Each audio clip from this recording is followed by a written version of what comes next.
कि एक दिन महाराज परीक्षित शिकार खेलने जंगल गए। तो राजा महाराजा है तो घूमने फिरने भी जाते होंगे। तो ऐसे आप लोगों का एरिया कितना सुंदर है। कभी कभी लगता है हमको कि हम ऋषिकेश में घूम रहे हैं, हकीकत में वृंदावन यही है। पर यदि कथा हो रही है तो असली वृंदावन है, भक्ति नहीं है, सत्संग नहीं है तो जंगल है। इस तरह से राजा परीक्षित जंगल में गए तो समीक बाबा के आश्रम में, तो वहां पर देखा कि बाबा महाराज ध्यान में बैठे हैं। तो परीक्षित को लगा कि मेरे स्वागत करना पड़ेगा, इसी ख्याल से जानबूझ करके आंख बंद कर लिया। तो आज असली महात्मा को महाराज परीक्षित ने नकली समझ लिया। जानते हैं क्यों? क्योंकि उसके माथे पर कलयुग सवार था। कहने का अभिप्राय यह है कि परीक्षित को भी कलयुग सवार हो गया? नहीं, आज परीक्षित को जो कलयुग सवार हुआ उसका कारण ये हुआ कि आज परीक्षित की मदद करने के लिए कलयुग सवार हुआ है। जैसे देखिए, पुलिस अपराधी के पास जाता है तो उसे लाठी पुल्ठी दे करके जेल में डालती है पुलिस, और वहीं पुलिस अच्छे लोगों की सुरक्षा भी करती है। आज महाराज परीक्षित अच्छे हैं तो आज कलयुग उसे भटका करके ऋषि के आश्रम ले आए। आज ऋषि को तपस्या करते देख महाराज परीक्षित को लगा कि ये नकली है, पर देखिए यहाँ भी गड़बड़ी हो गई। यदि आपने जीवन में असली को नकली समझ लिया तो धोखा है। कोई असली संत है, आपने नकली समझ लिया तो खतरा है, खतरा। इसलिए कभी भी असली को नकली मत समझिए। और यदि आपने कहीं नकली को असली समझ लिया फिर भी खतरा है। तो कौन संत असली है, कौन नकली है, इसका पहचान क्या है भाई? हमारे गुरु महाराज कहते हैं, करी सत्संग गुरु खोज करिए, चुनिए गुरु सच्चा, बिन सदगुरु के ज्ञान पन सब कच्चे ही कच्चा। सत्संग कीजिए और उसी से आपको योग्यता होगी असली नकली के पहचान करने की। ऐसे कथा कीर्तन में जो लगे रहते हैं ना, भूल भरम में ढोंगी पाखंडी के चक्कर में वो नहीं पढ़ते हैं, क्योंकि कथा सत्संग सुनते सुनते उसे सब कुछ का ज्ञान धीरे धीरे हो जाता है। आज महाराज परीक्षित को थोड़ी सी गलती हो गई। समय को बाबा को नकली महात्मा समझ करके उसके गले में मरा हुआ सर्प लपेट करके लौट करके हस्तिनापुर आ गए।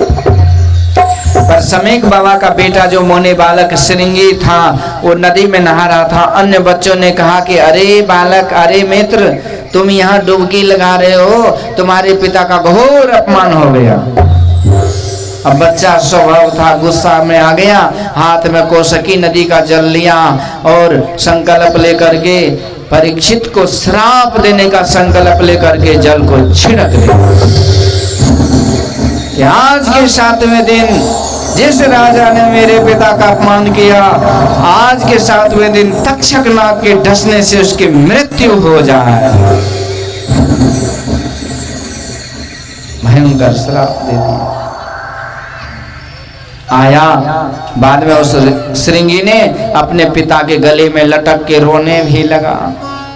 अचानक श्रृंगी ऋषि समीक बाबा की आंखें खुली तो श्रृंगी ने कहा, पिताजी हमसे गलती हो गई, हमने राजा को मरने का श्राप दे दिया। समीक बाबा को बड़ा दुख हुआ। कहते, अरे बालक बेटा, तूने बड़ा अपराध किया। इस भारती माता को ऐसे धर्मात्मा राजा जल्दी नहीं मिलेंगे। परीक्षित तो बड़ा धर्मात्मा था और तूने छोटी सी अपराध के लिए इतना कठोर सजा दे दिया। आपको पता है कि देश कितने साल गुलाम थे? जो विद्यार्थी है उनको पता होगा। 700 साल तक ये मुगलों के शासन में हमारा देश रहा। इतनी बड़ी आबादी हिंदुओं की है, लेकिन अफगानियों ने कहां से मुगलों ने आकर के 700 साल तक इस देश को गुलाम बना के रखा। किसी तरह से छुटकारा मिला क्या कि 200 वर्षों तक अंग्रेजों ने गुलामी के जंजीर में जकड़ के रखा हम लोगों को। लगभग 1000 वर्ष तक गुलामी दास्ता करते रहे और संघर्ष करते रहे वीर योद्धाओं ने, उधर शिवाजी महाराज, उधर गुरु गोविंद सिंह जी महाराज, सुभाष चंद्र बोस आदि बड़े बड़े महारथियों का संघर्ष चलता रहा। सोमनाथ मंदिर कई बार टूटा और बना। तो कहने का अभिप्राय है कि देश में हजारों साल तक अच्छे राजा नहीं नसीब हुए थे, और अभी भी 50 साल से ऐसे अंग्रेजों के गुलाम से छोटे क्या, अंग्रेजों की भाषा, अंग्रेजी सभ्यता, अंग्रेजी खाना, अंग्रेजी सोना, अंग्रेजी बाजा, तो सब कुछ अंग्रेजी में अभी भी तो हम गुलाम पड़े हुए हैं। कि अंग्रेजी मानसिकता में अभी भी हम जी रहे हैं, यानी कि एक तरह से मानसिक रूप से आज भी हम गुलाम हैं। कहने का मतलब यह है कि हम अपनी संस्कृति सभ्यता को पहचाने, सब एक सूत्र में बंध जाएं, एक धर्म से जुड़ जाएं, सनातन धर्म से, और गर्व से कहें कि हम सब हिंदू एक हैं। क्योंकि आज योगी आदित्यनाथ महाराज का भी कहना है कि बांटोगे तो कटोगे, कोई बचा नहीं पाएगा, इसीलिए बांटो मत, तब तुम नहीं कटोगे, एक रहोगे तो सेफ रहोगे। कोई कहते हैं हम ब्राह्मण हैं, राजपूत हैं, बड़े बाप के बड़े बेटा हैं। अरे बड़े बाप का बेटा रहो, अपने घर तक सीमित रहो, लेकिन घर के बाहर निकलो तो बस यही बोलो कि हम सब सनातनी एक हैं, हम भारत माता के सपूत हैं। बोलिए भारती माता की। तो इस तरह से ये गुलाम रहा ये देश। तो यही समीक बाबा कहते हैं कि बेटा, ये भारती माता को ऐसे धर्मात्मा राजा बड़े मुश्किल से नसीब होता है। आज तो नसीब है, उत्तर प्रदेश जैसे विशाल राज्य में आज योगी आदित्यनाथ जी महाराज का भगवा झंडा फहर रहा है, बुलडोजर बाबा के नाम से। तो इस तरह से देश में अच्छे अच्छे लीडर को हमें चुनना चाहिए, उसी से देश सुरक्षित और संरक्षित होता है। जो सनातन धर्म, मंदिर, पूजा पाठ, धर्म कर्म की बात करे, ऐसे अच्छे नेता को चुन करके भेजना चाहिए यदि आप बचना चाहते हैं तो, नहीं तो फिर से गुलामी तो है ही। तो इस तरह से महाराज परीक्षित को श्राप लगा। आज बालकों ने, ऋषि पुत्रों ने जाकर के हस्तिनापुर में सूचना दी, और जब परीक्षित को पता चला कि आज के 7वें दिन मेरी मृत्यु हो जाएगी, तो परीक्षित ने राजपाट का त्याग कर दिए। हरब खरब नौ दरब है, उदय अस्ति मुराज, तुलसी जो निज मरण है, तो आवे के ही काज। जब मृत्यु सामने आ जाती है तो सब कुछ छूट जाता है। हार जले, लकड़ी जले, जले जलावन हार, कौतुक हारा भी जले, कासो करो पुकार। जीती भी लकड़ी, मरते भी लकड़ी, देख तमाशा लकड़ी का। आज महाराज परीक्षित को सब जगह मुर्दा दिखाई दे रहे हैं, सब मृत दिख रहे हैं, साधो ही मुर्दन के गांव। तो आज सब कुछ छूट गया, आंख से आंसू की धारा बह रही है। दो बातों को मत भूलो, जो चाहो कल्याण, नारायण एक मौत है, दूजो श्री भगवान। जीवन जो है ज्योति, ये जीवन जो है ज्योति, बुझ जाए जलते जलते, बुझ जाए जलते जलते।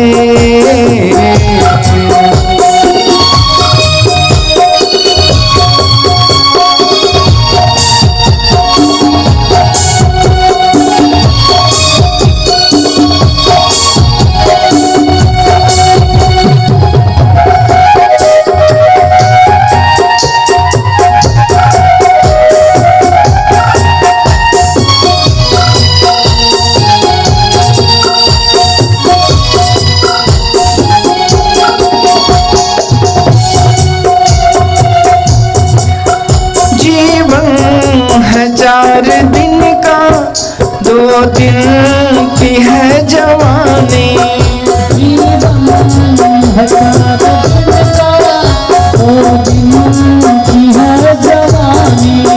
2 दिन की है जवानी। जब आएगा बुढ़ापा, जब आएगा बुढ़ापा, थक जाए चलते चलते, थक जाए चलते चलते, सांसों का क्या भरोसा, रुक जाए चलते चलते, रुक जाए चलते चलते।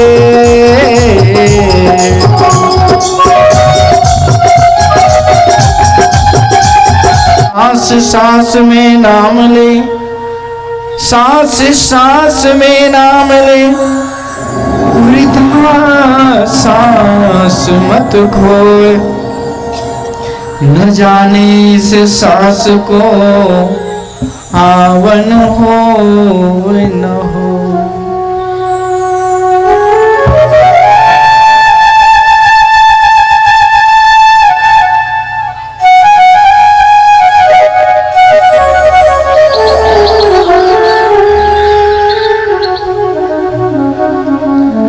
चलती चक्की देख कर दिया कबीरा रोए, दो पाटन के बीच में साबुत बचान को। ऐसे महाराज परीक्षित को जब मृत्यु सामने दिखाई दिया तो आज अनशन व्रत ले लिए, खाना पीना छूट गया। हरिद्वार में सुखतीर्थ में आकर के वलकल वस्त्र धारण करके महाराज परीक्षित के आंखों से आंसू की धारा बह रही है और बस प्रभु के ध्यान में लगे हुए हैं। 88,000 ऋषि महात्मा वहां आए। सबों ने कहा, हे राजन, आप तो बड़े धर्मात्मा पुण्यात्मा हो, दान पुण्य करते हो और आप ही के दान पुण्य से हम लोग का आश्रम चलता है। आज आप संकट में हो महाराज, तो बोलो हम लोग क्या कर सकते हैं आपके लिए। परीक्षित कहते, हे संत भगवान, बस मेरे पास तो गिने गिनाए 7 दिन का समय है। अब यदि आप लोग कुछ कर ही सकते हैं तो बतलाइए कि म्रिय मानस से किम कर्तव्यम, मरने वाले को क्या करना चाहिए। अब ऋषि महात्मा इधर से उधर पोथी पत्रा उल्टा रहे, शास्त्र पर दिमाग लगा रहे, पर ये बात समझ में नहीं आ रही है कि जिसके पास 7 दिन का ही समय है उसके लिए कौन सा कल्याण का उपाय हो सकता है। कोई निष्कर्ष नहीं निकाल पाए। उसी समय एक चमत्कार हुआ कि पूर्व दिशा से मानो 10 दिशाओं को प्रकाशित करते हुए साक्षात सूर्य रूप में श्री सुखदेव जी महाराज प्रकट हो गए। बोलिए सुखदेव महाराज की। 88,000 महात्माओं ने खड़े होकर के स्वागत किए सुखदेव जी के। आज जब परीक्षित ने देखा तो वो भी गदगद हो गए प्रसन्नता से कि एक आज साक्षात संत यदि आज दर्शन दे रहे अंत समय में तो शायद मेरा कल्याण हो जाए। दौड़ करके गए, चरण वंदन किए और कहते हैं, गुरुदेव मेरे पास समय नहीं है, यदि आप इस अधम को अंत समय में दर्शन दिए हैं तो कृपा करके बतला दीजिए कि मुझे क्या करना चाहिए। सुखदेव जी कहते हैं, परीक्षित तो क्या ये रोना धोना लगा रखा है, मरना है मरना है मरना, क्या मरना है भाई, कब मरोगे। सरकार बस 7 दिन का समय है।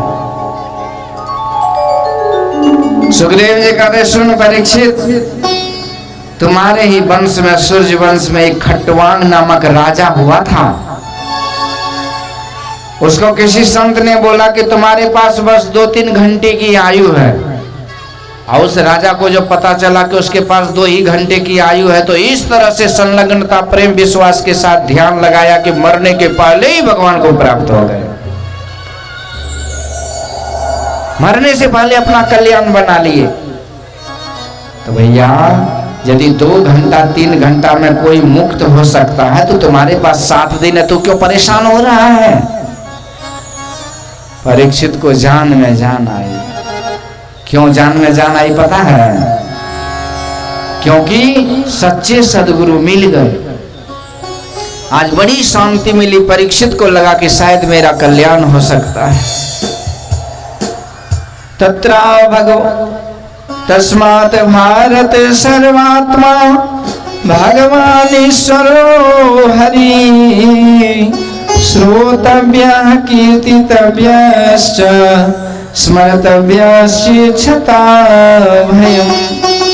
हे परीक्षित, यदि तुम मृत्यु के भय से बचना चाहो तो मेरे ज्ञान उपदेश को जीवन में उतार लो, तुम्हारा परम कल्याण हो जाएगा। हे परीक्षित सुनो, जो मृत्यु के भय से बचना चाहे उसे सबसे पहले कथा श्रवण करनी चाहिए।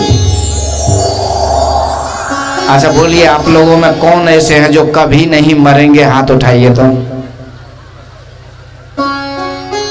को जजमान हाथ नहीं उठाए भाई, इसका मतलब सब समझदार है। सबको मरना है कि नहीं? सबको मरना है। तो मरने से बचने के लिए क्या करना चाहिए? तो श्रोतव्य, प्रभु की कथा सुनिए, यही उपाय है दुनिया में। कोटि जतन करी करी मुआ, यह मन दहु दिशि जाए, राम नाम रोक्या रहे नाही आन पाए। कड़ो जतन करके थक जाते हैं, मन नहीं बस में आता है, लेकिन कहते हे परीक्षित, जो कथा कीर्तन सुनते रहेगा उसका मन बस में हो जाएगा, मन प्रभु में सहजता से लग जाएगा। ये कथा में आकर्षण है, ये जीव को आकर्षित कर लेता है। कथा भक्ति भजन में ऐसी लागी लगन मेरा हो गई मगन, वो तो गली गली हरि गुण गाने लगी, बैठे संतों के संग लगी, मोहन की रंग मेरा रानी दीवाने कहाने लगी।